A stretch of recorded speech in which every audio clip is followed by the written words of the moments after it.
Good morning everyone. ओमीसा classes में आप सभी का स्वागत है। आज ये भूगोल का दूसरा लेक्चर है।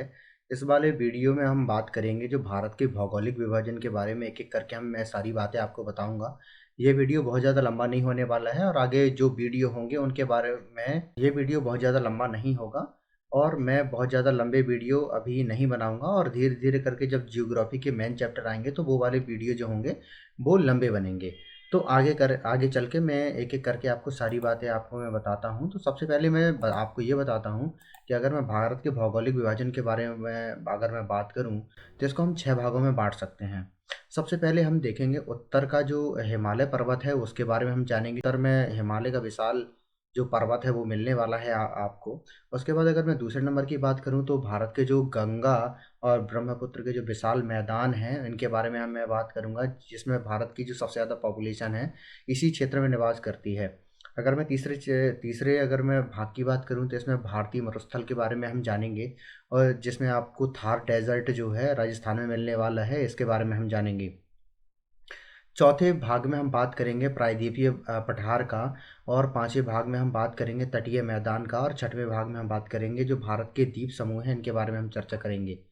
लेकिन मैं आपको एक एक बात बताना चाहूँगा कि इस वाले वीडियो में सिर्फ आपको मैं भौगोलिक विभाजन के बारे में आपको सिर्फ मैपिंग करवाने वाला हूँ। बाकी जो होगा एक आगे आने वाले वीडियो में उन सब के बारे में हम एक एक करके हम चर्चा करेंगे। तो सबसे पहले अगर मैं भारत का अगर मैं भूगोल के अगर मैं ओवरव्यू दूँ जो पिछले वाले वीडियो में हमने देखा था, तो इसमें हमने ये देखा था कि जो भारत के पड़ोसी देश हैं जिसमें पाकिस्तान आपने देखा है, चाइना देखा है। इसके बाद यहाँ से आपको इस वाले क्षेत्र से आपको अफगानिस्तान लगा हुआ मिलेगा, ये नेपाल हो गया। इसके बाद ये वाला जो है भूटान है, ये म्यांमार है, ये बांग्लादेश है। अगर मैं मतलब जल से लगे हुए अगर मैं कोई देश बताऊं तो ये आपका श्रीलंका है। इसके बाद मैंने आपकी स्थलीय सीमा की बात मैंने की थी। स्थलीय सीमा में हमारी जो कुल लंबाई है 15,200 किलोमीटर की लगती है। इसके बाद मैंने आपको बताया है कि जो हमारे 9 ऐसे स्टेट हैं जो मतलब हमारे समुद्र से जिनकी बाउंड्री लगती है, जो अगर जलीय सीमा जिनकी है, जिसका अगर मैं विस्तार की बात करूँ तो 7,516 किलोमीटर जिसका कुल अगर मैं लंबाई की अगर मैं बात करूँ तो इसकी लगती है। और 9 हमारे स्टेट ऐसे हैं जो मतलब जिनकी जो बाउंड्री है समुद्र से लगती है। तो इन सब चीज़ों के बारे में हमने एक एक करके हमने पढ़ा था। आज हम अभी मैंने आपको जो बताया है कि भारत को कितने भौगोलिक क्षेत्रों में बांटा गया है।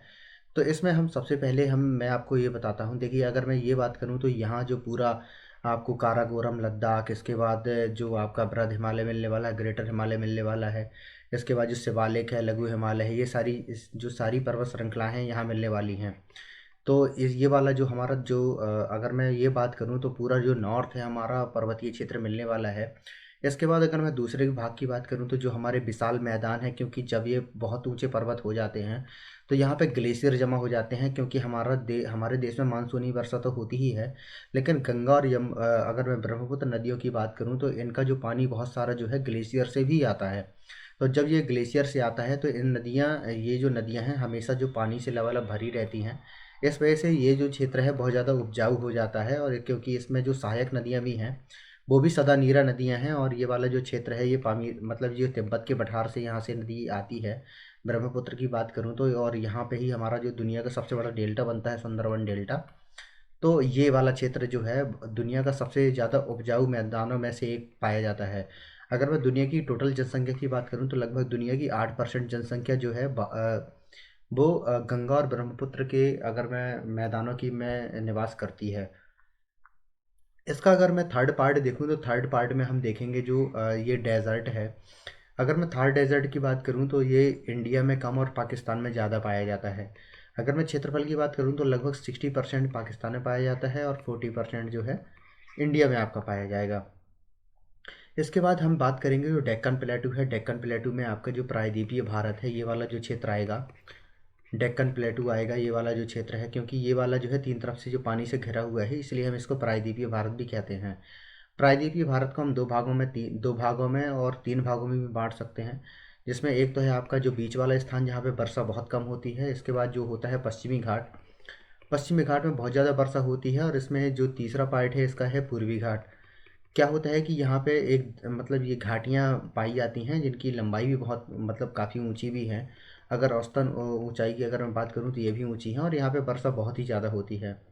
तो ये वाला क्षेत्र है। और क्या होता है कि ये वाला मतलब अगर मैं ये बात करूँ तो यहाँ पे कम वर्षा होती है। और ये अगर मैं तटीय, अगर मैं पश्चिमी घाट और पूर्वी घाट की बात करूँ तो यहाँ पे जो वर्षा होती है बहुत ज़्यादा होती है। तो ये वाला क्षेत्र है। और अगर मैं बात करूँ भारत के, अगर मैं द्वीपों के बारे में बात करूँ तो इसमें हमारे जो अंडमान निकोबार द्वीप समूह आएंगे और लक्षद्वीप समूह आएंगे। अगर मैं पर्वतीय रेंज की बात करूँ तो इसमें हम कौन कौन सी रेंज हम आगे आज चल के पढ़ेंगे। तो इसमें देखिए, ये तो है पामीर की गांठ है। पामीर की गांठ है, आदमी को ये बोलता है कि दुनिया की छत किसे कहा जाता है, तो पामीर के पठार को कहा जाता है। क्योंकि यहाँ से देखिए सुलेमान रेंज निकले, यहाँ से हिंदुकुश रेंज निकलती है, यहाँ से सुलेमान रेंज भी निकलती है, यहाँ से आपको कुल्लूल श्रेणी भी निकलती है, यहाँ से काराकोरम श्रेणी भी निकलती है। तो इस वजह से ये गांठ बनती है। तो ये वाला क्षेत्र है। इसके बाद हम जो पर्वतों के बारे में हम आगे पढ़ेंगे, इसमें जो आपकी लद्दाख श्रेणी होगी, जास्कर श्रेणी होगी, काराकोरम श्रेणी होगी। इसके बाद जो हिमालय है, जो ग्रेटर हिमालय है हमारा, उसके बारे में हम बात करेंगे। उसके बाद जो मिडिल हिमालय है उसके बारे में बात करेंगे। उसके बाद जो शिवालिक है उसके बारे में हम बात करेंगे। उसके बाद जो हम बात करने वाले हैं भारत की जो नदियां हैं उनके बारे में हम एक एक करके हम जानेंगे। जिसमें अगर नदियों की बात करूँ तो नदियों में हम जानेंगे जो सबसे पहले जो सिंधु नदी तंत्र है इसके बारे में हम जानेंगे। उसके बाद जो गंगा नदी तंत्र है इसके बारे में मैं आपको बताऊंगा। जो ब्रह्मपुत्र नदी है इसके बारे में आपको बताऊंगा। उसके बाद जो हमारे बीच की अगर मैं मिडिल क्षेत्र में अगर मैं जाऊं तो उसके बाद हमारी जो नर्मदा और तापी नदी है इनके बारे में आपको बताऊंगा। उसके बाद जो हमारी यहाँ पे ये वाली नदी है, महानदी के बारे में बताऊंगा। महानदी के बाद जो मैं आपको बताने वाला हूँ उसके बाद हमारी गोदावरी होगी, कृष्णा होगी, तुंगभद्रा होगी। उसके बाद कावेरी जो नदी है इसके बारे में एक एक करके आपको बताऊंगा। उसके बाद जो हमारी जो सबसे अगर मैं पूरे हिमालय की बात करूं तो जितनी ऊंची पहाड़ियां हैं, जितनी ऊंची चोटियां हैं उनके बारे में आपको बताऊंगा। और जितनी इसकी जो अगर मैं सिंधु नदी तंत्र के बारे में अगर मैं बात करूं तो इसकी जितनी सहायक नदियां हैं इनके बारे में आपको बात करूंगा। और जो गंगा है, गंगा का जो बेसिन है, पूरा जो क्षेत्र है इसके बारे में बात करूंगा। तो इन सब की चीज़ों के बारे में एक एक करके हम पढ़ने वाले हैं। और ये भी बताऊंगा कि जो डेल्टा है, डेल्टा कैसे बनते हैं, एस्चुरी कैसे बनती है। क्योंकि जो गंगा और ब्रह्मपुत्र के द्वारा बहाए गए अवसाद हैं वो डेल्टा बनाते हैं। और अगर अगर मैं इसकी नर्मदा और तापी नदियों की अगर बात करूं तो यहाँ पे एस्चुरी बनाते हैं। ये वाला क्षेत्र है। तो इसके बारे में हम आगे जानने की कोशिश करेंगे। और भारत में अगर आइलैंड्स की मैं बात करूं तो भारत के दोनों तरफ आइलैंड्स हैं, जिसमें आपके अंडमान निकोबार द्वीप समूह हैं ये। तो और इसके बाद जो हमारे द्वीप समूह है, लक्षद्वीप समूह है, इसमें हम जो टोटल द्वीप समूह हैं वो है अगर मैं टोटल द्वीपों की अगर मैं बात करूं तो भारत में 1382 द्वीप हैं। जिसमें जो महत्वपूर्ण द्वीप हैं उनके बारे में हम बात करेंगे। जो 8 से 10 जो महत्वपूर्ण द्वीप हैं हमारे, उनके बारे में एक एक करके हम जानेंगे इस वाले वीडियो में। इस वाले वीडियो में तो पूरा नहीं जानेंगे, इस वाले वीडियो में तो सिर्फ मैं आपको ओवरव्यू दूंगा। और जो नेक्स्ट वाले वीडियो होंगे वो थोड़ी लंबे होंगे, तो उनमें हम एक एक करके सारी चीज़ें हम जानेंगे। और अगर मैं पर्वतों की बात करूं तो इसके बाद हम जो जानेंगे अरावली अरावली पर्वत के बारे में जानेंगे। उसके बाद जो विंध्य पर्वत है उसके बारे में हम जानेंगे। सतपुड़ा पर्वत के बारे में हम जानेंगे। और जो अगर मैं बात करूं पश्चिमी घाट में भी अगर कोंकण है, पश्चिमी घाट है, मालाबार है। और तो अगर मैं कोरोमंडल तट के बारे में बात करूं तो इन सब चीज़ों के बारे में हम एक एक करके जानेंगे। और जो भी हमारे अगर मैं चैनल्स हैं उनके बारे में हम एक एक करके हम जानेंगे।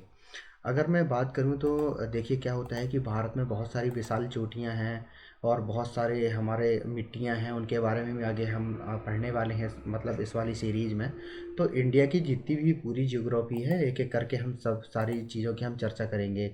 और अगर मैं बात करूं तो देखिए, ये मैंने अभी आपको बताया कि मैं इस वाले जो हमारी सिंधु नदी है इसके बारे में तो मैं आपको बताऊंगा, गंगा नदी के बारे में बताऊंगा। लेकिन जो मैं विस्तृत तौर पे मैं बताने वाला हूँ वो आपकी जो ब्रह्मपुत्र नदी तंत्र है इसके बारे में मैं आपको बताऊंगा। ब्रह्मपुत्र नदी तंत्र से क्या होता है कि सिंधु और अगर मैं गंगा की बात करूं तो इनका जो एग्ज़ाम का जो पैटर्न है, बहुत ज़्यादा क्वेश्चन यहाँ से पूछे जा चुके हैं। लेकिन जो आगे जो पूछे जाएंगे वो पूछे जाएंगे ब्रह्मपुत्र नदी से। तो हम इसको भी बहुत डीप तरीके से हम कवर करेंगे। तो इनके बारे में तो मैं आपको बताऊंगा ही, इनके बारे में सारी चीज़ें आपको कवर करवाऊंगा ही। लेकिन मैं ब्रह्मपुत्र को बहुत अच्छी तरह कवर करवाने वाला हूँ। और मैं जितने भी कवर करवाने वाला हूँ एकदम मैपिंग के द्वारा मैं आपको बताऊंगा। और जितनी भी हमारी लेक होंगी, जितने भी हमारे जलप्रपात होंगे, इन सब चीज़ों के बारे में मैं आपको बताऊंगा। कहाँ कैसी मिट्टी मिलती है, कहाँ मतलब क्या कैसी उपजाऊ मिट्टी है, कहाँ कौन सी फसल होगी, कहाँ कैसे वन मिलेंगे, कहाँ कितनी वर्षा होगी। इन सब चीज़ों के बारे में हम इस वाले जो सीरीज़ में आगे चल के हम पढ़ने वाले हैं। तो आशा करता हूँ कि ये वीडियो आपको अच्छा लगा होगा। अगर आपको वीडियो अच्छा लगा हो तो प्लीज़ इसको लाइक कीजिए, सब्सक्राइब कीजिए एंड शेयर कीजिए। धन्यवाद।